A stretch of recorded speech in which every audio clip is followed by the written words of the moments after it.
Hello दोस्तों, स्वतंत्रता संघर्ष में भारत का स्वतंत्रता संघर्ष का चैप्टर का आगे बढ़ाते हुए आज हम फिर से एक नया क्लास चालू कर रहे हैं, जिसमें जलियांवाला बाग हत्याकांड से लेकर देश आज़ादी 1947 तक के बीच की कहानी को हम आप लोग के बीच रखेंगे। 13 अप्रैल 1919 ईस्वी को अमृतसर में जलियांवाला बाग हत्याकांड हुआ। किसके विरोध में जलियांवाला बाग हत्याकांड को सभा चल रहा था? सत्यपाल और सैफुद्दीन किचलू की गिरफ्तारी के विरोध में एक जनसभा चल रही थी। उसमें हंसराज नाम के एक व्यक्ति जाकर अंग्रेज को बोल दिया, वहां पर ही आप लोग के विरोध में एक सभा कर रहा है, सभी भारतीय लोग संगठन बना रहे हैं। आया उस समय गवर्नर था कौन? जनरल डायर, पुलिस अध्यक्ष, गवर्नर ट्रांसपोर्ट था। तो जनरल डायर ने आया और अंधाधुंध गोली चलाने का आदेश दे दिया और खुद से भी चलाने लगा। उस अंधाधुंध गोली चलाया, जिसमें सरकारी रिपोर्ट के अनुसार 379 व्यक्ति और कांग्रेस समिति अपना रिपोर्ट बनाया, उसके अनुसार 1000 व्यक्ति मारे गए। ठीक है। इस घटना में हंसराज नामक व्यक्ति ने डायर को क्या किया था? सहयोग किया। शंकरन नायर ने जलियांवाला बाग हत्याकांड के विरोध में वायसराय की कार्यकारिणी परिषद से क्या किए? इस्तीफा दिए। शंकरन नायर।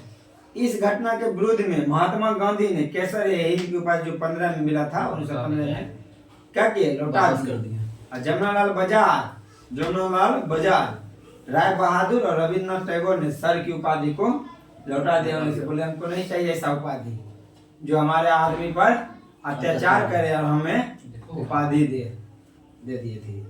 इस घटना की जांच के लिए सरकार ने 19 अक्टूबर, जब सब विरोध करने लगा तो जांच में सरकार 19 अक्टूबर 1919 को लॉर्ड हंटर की अध्यक्षता में एक कमेटी बनाई, जिसमें 5 अंग्रेज और 3 भारतीय सदस्य थे। तो तुमसे पूछा जाएगा 3 भारतीय सदस्य कौन थे? चिमनालाल सीतलवाल, साहबजादा सुल्तान अहमद, मुस्लिम भी थे, और जगत नारायण। चिमनालाल सीतलवाल, साहबजादा और जगत नारायण, तीनों भारतीय सदस्य थे। उसमें कांग्रेस ने जलियांवाला बाग हत्याकांड की जांच के लिए मदन मोहन मालवीय के नेतृत्व में एक आयोग की नियुक्ति की थी। कांग्रेस, ठीक, और क्या कहता है सरकार उस समय अंग्रेज की था, उसमें 3 भारतीय था, ठीक है। इसके अन्य सदस्य मोतीलाल नेहरू और गांधी जी भी थे। मदन मोहन मालवीय को नियुक्त किया था कौन? कांग्रेस, जांच के लिए। उसमें जमाती मोतीलाल नेहरू और गांधी जी भी थे, महात्मा गांधी भी थे। तो 3 सदस्य का बना था, उसमें 1000 व्यक्ति मारा था, वो रिपोर्ट दिए थे। जलियांवाला बाग कभी जल्ली नामक व्यक्ति की संपत्ति थी। जलियांवाला बाग जो जगह है वो जल्ली नामक व्यक्ति की संपत्ति थी। खिलाफत आंदोलन भारतीय मुसलमानों का मित्र राष्ट्र के विरुद्ध, विशेषकर ब्रिटेन के खिलाफ टर्की के खलीफा के समर्थन में आंदोलन था। पूछा जाएगा खिलाफत आंदोलन भारतीय मुसलमान का मित्र राष्ट्र के विरुद्ध, विशेषकर ब्रिटेन मित्र राष्ट्र में था, ठीक है। ब्रिटेन के खिलाफ टर्की के खलीफा के समर्थन में आंदोलन था, खिलाफत आंदोलन, ठीक है। 19 अक्टूबर 1919 को समूचे देश में खिलाफत दिवस मनाया गया। खिलाफत दिवस कब मनाया गया? 23 नवंबर 1919 को हिंदू और मुसलमान की एक संयुक्त कॉन्फ्रेंस हुई, जिसकी अध्यक्षता कौन की है? महात्मा गांधी की है। हिंदू और मुस्लिम की संयुक्त कॉन्फ्रेंस हुई। रॉलेट एक्ट जलियांवाला बाग और खिलाफत आंदोलन। रॉलेट एक्ट जलियांवाला बाग और खिलाफत आंदोलन के उत्तर में महात्मा गांधी ने 1 अगस्त 1920 ईस्वी को असहयोग आंदोलन शुरू किया। तो असहयोग आंदोलन कब शुरू किए गांधी जी? 1 अगस्त 1920 को। असहयोग आंदोलन की पुष्टि भारतीय राष्ट्रीय कांग्रेस ने दिसंबर 1920 में की। नागपुर अधिवेशन में की कांग्रेस इसकी पुष्टि, और लाला लाजपत राय उसका अध्यक्ष कर रहे थे, ठीक ना, अध्यक्षता कर रहे थे। मोहम्मद अली जिन्ना, एनी बेसेंट तथा बिपिन चंद्र पॉल कांग्रेस के असहयोग आंदोलन से सहमत नहीं थे तथा उन्होंने कांग्रेस छोड़ दिया था। असहयोग आंदोलन जो गांधी जी के थे उसमें Annie Besant, Mohammad Ali Jinnah, Bipin Chandra Paul उसमें सहयोग नहीं था, इसीलिए ये कांग्रेस छोड़ दिए थे। 5 फरवरी 1922 को गोरखपुर जिले के चौरी चौरा नामक स्थान पर असहयोग आंदोलनकारियों ने क्रोध में आकर थाने में आग लगा दी, जिससे एक थानेदार और 21 सिपाहियों की मृत्यु हो गई। इस घटना से दुखी होकर गांधी जी 11 फरवरी 1922 को असहयोग आंदोलन वापस ले लिया। घटना हुआ 5 फरवरी के, लेकिन गांधी जी वापस लिए 11 फरवरी को, सोच समझ के नहीं। गांधी जी नहीं चाहते थे किसी को मारकर हम सत्ता हासिल करें, तो असहयोग आंदोलन शुरू हुआ 1 अगस्त 1922 को और वापस लिया गया 1920 को, और वापस लिया गया 11 फरवरी 1922, ठीक ना। घटना कब हुआ? 5 फरवरी 1922, ठीक। और एक क्वेश्चन और पूछेगा कि गांधी जी जो मुस्लिम और हिंदू तो जो कॉन्फ्रेंस, संयुक्त कॉन्फ्रेंस हुआ वो कब हुआ था? 1919 में, 23 नवंबर 1919।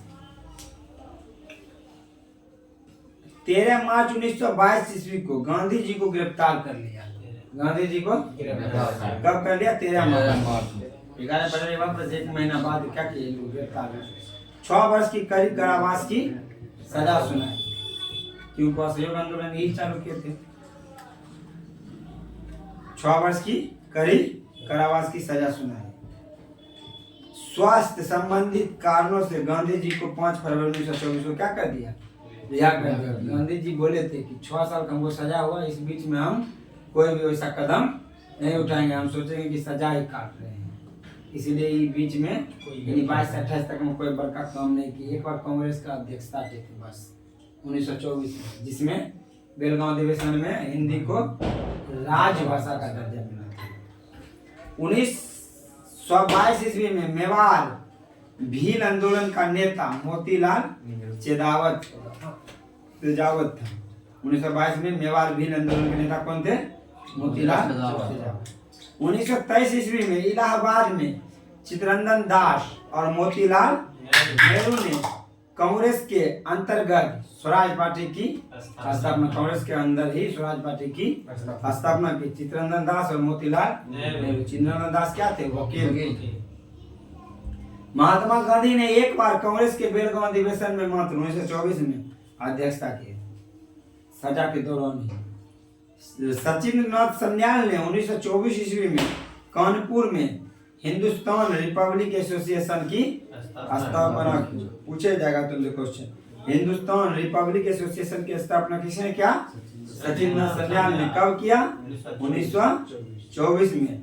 और हिंदुस्तान सोशलिस्ट रिपब्लिक एसोसिएशन की स्थापना किसने किया? भगत। खाली सोशलिस्ट इसमें लगा दिया, उसमें सोशलिस्ट नहीं था। सोशलिस्ट कौन थे? भगत सिंह। ऐसे याद रखेगा तो याद रहेगा। हिंदुस्तान सोशलिस्ट रिपब्लिक एसोसिएशन का स्थापना 1928, और सोशलिस्ट हटा दे तो हिंदुस्तान रिपब्लिक एसोसिएशन का स्थापना 1924। कौन किए? सचिंद्रनाथ सन्याल। क्वेश्चन दोनों बहुत इंपोर्टेंट है, पूछा जाए। 9 अगस्त 1925 को 10 व्यक्तियों ने सहारनपुर से लखनऊ की ओर जा रही 8 ड्रोन ट्रेन से रेल विभाग का खजाना काकोरी नामक स्थान पर लूट लिया। इसे काकोरी कांड। अब इसका उत्तर प्रदेश सरकार नाम बदलकर क्या कर दिया? काकोरी एक्ट।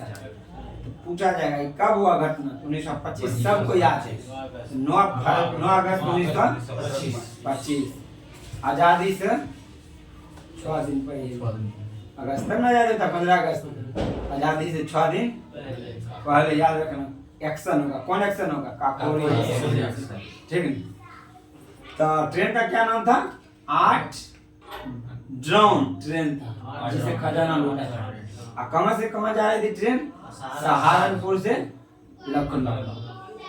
सरकारी खजाना लूटने का विचार राम प्रसाद बिस्मिल का था कि लूट कर अपना विकास करेंगे। इसमें राम प्रसाद बिस्मिल, राजेंद्र लाहौरी, रोशन सिंह एवं असफुल्ला खां को दिसंबर 1927 ईस्वी में फांसी दे दिया और सचिंद्र नाथ सन्याल को आजीवन कारावास। ठीक है, सचिंद्र नाथ सन्याल को आजीवन कारावास। बाकी राम प्रसाद बिस्मिल, राजेंद्र लाहौरी और रोशन सिंह, असफुल्ला खान को क्या किया? फांसी। कब? 1927 दिसंबर 1927। मम्मथनाथ गुप्ता को 14 वर्ष की कैद हुई। इसी कौन? राम प्रसाद बिस्मिल यह कहते हुए मैं राज के पतन की ओर इच्छा करता हूँ, फांसी पर लटक गए। मैं राज की पतन की ओर संभवतः असफुल्ला खां पहले भारतीय क्रांतिकारी मुसलमान थे जो देश की स्वतंत्रता के लिए फांसी के तख्ते पर लटक गए। ऐसे भी मुसलमान को थे उस समय। ठीक है, अभी भी बढ़िया बढ़िया मुसलमान हैं, कुछ है जो कट्टरपंथी करते हैं कि जातिवादी करते हैं। स्त्रियों ने स्वयं अपने अधिकारों के लिए आंदोलन करने के उद्देश्य से 1926 ईस्वी में अखिल भारतीय महिला संघ स्थापित किया। पूछेगा तुमसे क्वेश्चन, अखिल भारतीय महिला संघ स्थापित कब हुआ? 1926 ईस्वी। महिला अपना अधिकार के लिए किया। साइमन कमीशन भारत आया कब? 3 फरवरी 1928 को। इसे व्हाइट मैन कमीशन कहते हैं। व्हाइट मैन इसलिए कहते हैं इसमें सबसे अंग्रेजी सदस्य थे। 30 अक्टूबर 1928 को लाहौर में साइमन आयोग के विरुद्ध प्रदर्शन करते हुए पुलिस की लाठी से लाला लाजपत राय घायल हो गए और बाद में उनकी मृत्यु हो गई 30 अक्टूबर को। साइमन कमीशन के विरुद्ध न करने वाली 2 पार्टी थी। कौन कौन पार्टी थी? नाम सुन लो, जस्टिस पार्टी और Punjab unionist party. Punjab unionist party. इसमें ऐसा नहीं है कि सब पंजाबी लोग इसमें सपोर्ट किए थे, कुछ थे।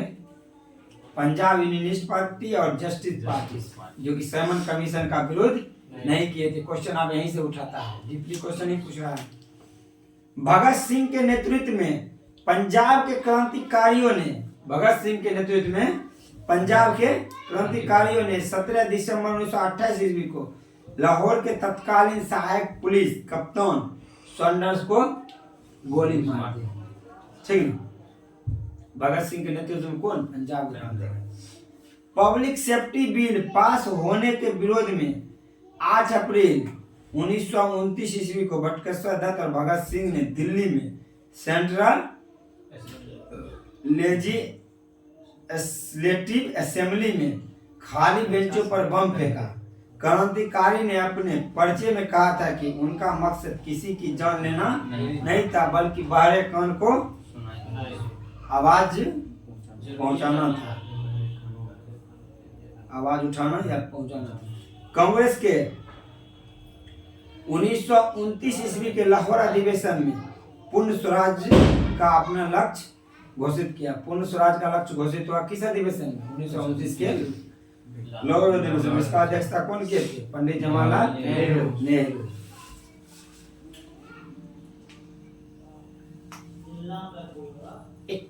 दिसंबर 1929 को रात 12 बजे जवाहरलाल नेहरू ने रावी नदी के तट पर नगरीकृत तिरंगे झंडे को फहराया और 26 जनवरी 1930 को स्वाधीनता दिवस के रूप में मनाने का निश्चय किया। इसीलिए जब संविधान मेरा लागू हुआ था तो 26 नवंबर को ही बनकर पूर्ण रूप से तैयार हो गया था मेरा संविधान, लेकिन मात्र 15 अनुच्छेद ही लागू हुआ था, अंकित कर दिया गया था।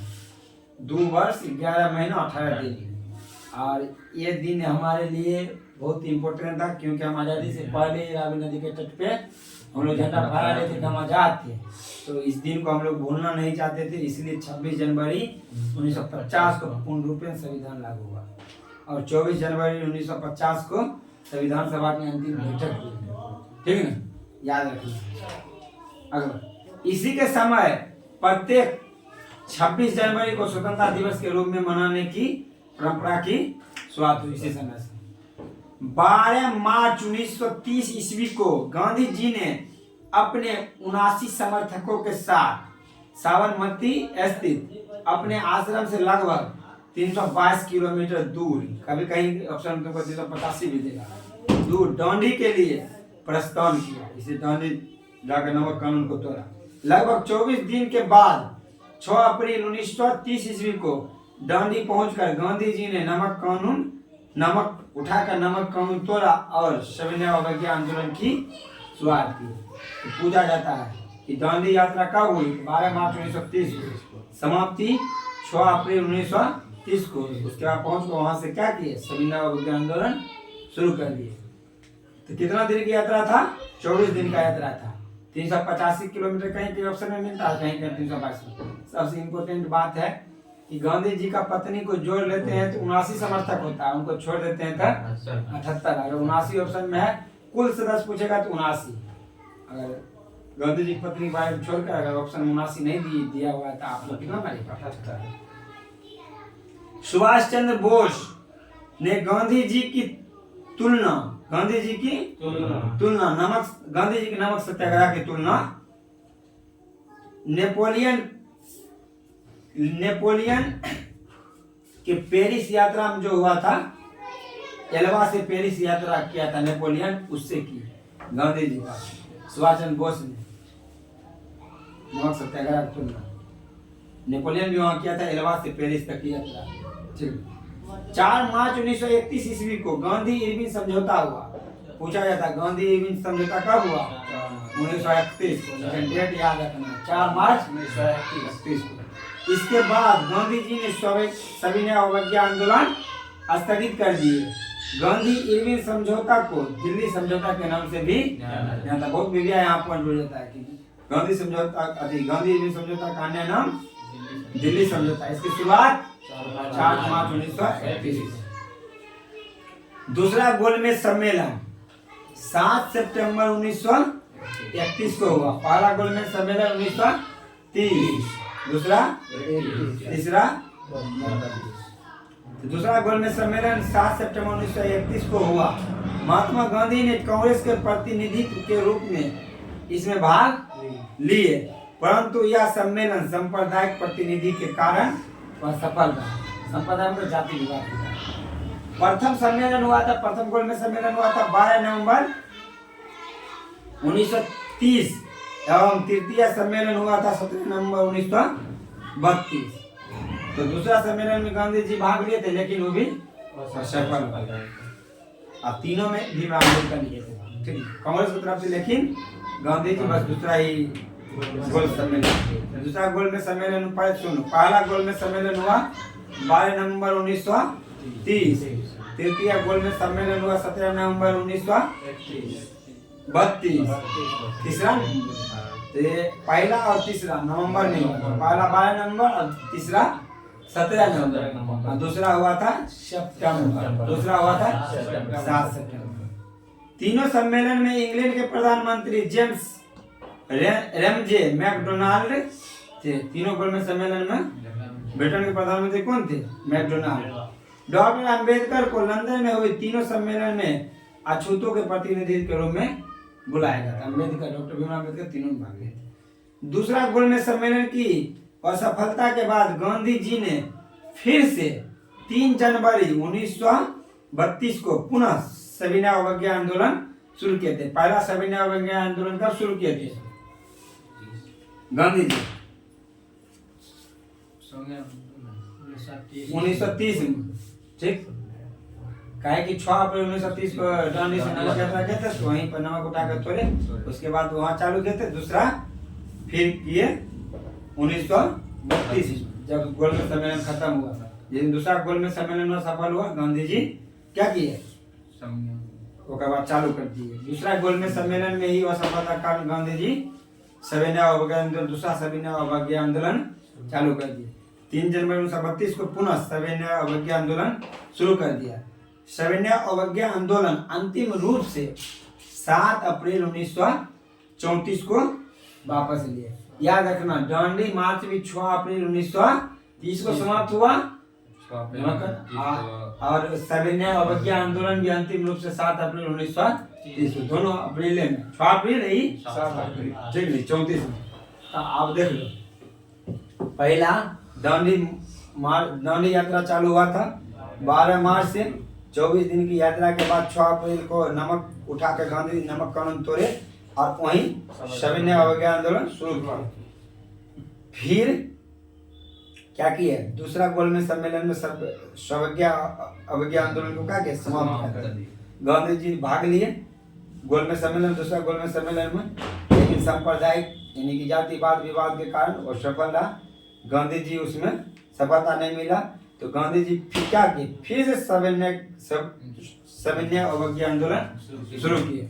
कब, तो 1932 में 3 जनवरी टाइम था, टाइम कितना था 3 जनवरी 1932, और इसको कब तक ले गए 1934 तक, 34 यानी 7 अप्रैल 1934 तक, ठीक।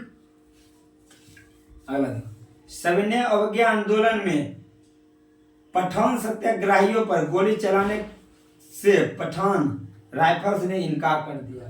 पठान राइफल को बोला था कि इस पर गोली चलाओ अंग्रेज, तो बोला नहीं। सविनय अवज्ञा आंदोलन में पठान सत्याग्रहियों पर पठान राइफल्स ने गोली चलाने से इनकार कर दिया, बोला नहीं चलाएंगे। 13 मार्च 1931 को सुखदेव, भगत सिंह, राजगुरु को फांसी पर लटका दिया गया था, ठीक है। काय की बम फेंका था 1927 में, 1927 में फेंका था, 28 में। अगला मई 1934 ईस्वी में कांग्रेस सोशलिस्ट पार्टी की स्थापना, पूछेगा कांग्रेस सोशलिस्ट पार्टी की स्थापना कब हुई, मई 1934 में। अखिल भारतीय किसान सभा का प्रथम सम्मेलन 1936 ईस्वी में कहाँ में हुआ, लखनऊ में हुआ। इसके अध्यक्ष कौन थे, स्वामी शाहजहां। पूछा जाता है कि प्रथम कांग्रेस अधिवेशन किसान आंदोलन के सम्मेलन हुआ था, उसका अध्यक्ष कौन थे, स्वामी। महासचिव कौन थे, NG रंगा। 1939 ईस्वी में महात्मा गांधी द्वारा प्रस्तावित प्रत्याशी, यानी महात्मा गांधी का प्रत्याशी था पट्टामी सीतारमैया को हराकर सुभाष चंद्र बोस ने कांग्रेस के अध्यक्ष चुने गए। कांग्रेस का अध्यक्ष चुनाव होता था, गांधी जी को उम्मीदवार को हरा दिया, ठीक। सीतारमैया 1 मई 1939 ईस्वी को सुभाष चंद्र ने कांग्रेस के भीतर ही एक नए गुट का गठन किए, जिसे क्या कहा जाता है, फॉरवर्ड ब्लॉक। फॉरवर्ड ब्लॉक की स्थापना कब हुआ, 1 मई 1939। सुभाष चंद्र बोस ने स्वतंत्रता संघर्ष के दौरान फ्री इंडियन लीजन नामक सेना बनाई। पूछा जाता है कि सुभाष चंद्र बोस ने स्वतंत्रता संघर्ष के दौरान कौन सी सेना बनाई, फ्री इंडियन लीजन नामक सेना बनाई। 13 मार्च 1940 ईस्वी को लंदन में पंजाब के सुनाम नामक स्थान के सरदार भूतपूर्व लेफ्टिनेंट गवर्नर डायर को गोली मारकर हत्या कर दी। कौन, उधम सिंह। उधम सिंह क्या गया था, जो 1919 में जलियांवाला बाग में हत्याकांड हुआ था, तो उसमें ही गया था, इसको गुस्सा उठा था, किताब को काट कर गोली के डिजाइन से उसमें गोली लग कर किताब में, मटका किताब में, तब गया जाकर मार दिया इंग्लैंड में जाकर, ठीक। अगला देखो, गांधी जी 17 अक्टूबर 1940 ईस्वी को पवनार में व्यक्तिगत सत्याग्रह आंदोलन शुरू किया। पूछा जाएगा व्यक्तिगत सत्याग्रह आंदोलन किसने शुरू किया, गांधी जी ने। कहाँ में, पवनार। कब, 1940। डेट सहित पूछा जाएगा, 17 अक्टूबर 1940। इस आंदोलन के प्रथम सत्याग्रही थे। पूछेगा कि व्यक्तिगत सत्याग्रही के प्रथम सत्याग्रही कौन थे, तो विनोबा भावे। दूसरा सत्याग्रही पंडित जवाहरलाल नेहरू, और तीसरा सत्याग्रही पूछ दे तो ब्रह्मदत्त। इस आंदोलन को दिल्ली चलो आंदोलन भी कहा जाता है। इस आंदोलन को दिल्ली चलो आंदोलन, और गांधी जी समझौता को दिल्ली समझौता, ठीक है। दोनों याद रखना, बहुत इंपोर्टेंट है। यहाँ से क्वेश्चन एकदम 100% रहबे करेगा इससे। 24 मार्च 1940 ईस्वी को मुस्लिम लीग के लाहौर अधिवेशन में अध्यक्षता करते हुए मोहम्मद अली जिन्ना ने भारत से अलग मुस्लिम राष्ट्र पाकिस्तान की मांग की। मुस्लिम लीग के 1940 ईस्वी के दिल्ली अधिवेशन का अध्यक्षता कौन कर रहा था? अल्लाह बख्श। कौन कर रहा था? अल्लाह बख्श। अधिवेशन में खली कुजमान ने पाकिस्तान नाम से अलग राष्ट्र का प्रस्ताव रखा। इसी के साथ आज की क्लास समाप्त होती है। अगर आप लोग को अच्छा लगे तो मेरे वीडियो को लाइक, चैनल को सब्सक्राइब और अपने दोस्तों में वीडियो को शेयर करें। जय हिंद, जय भारत।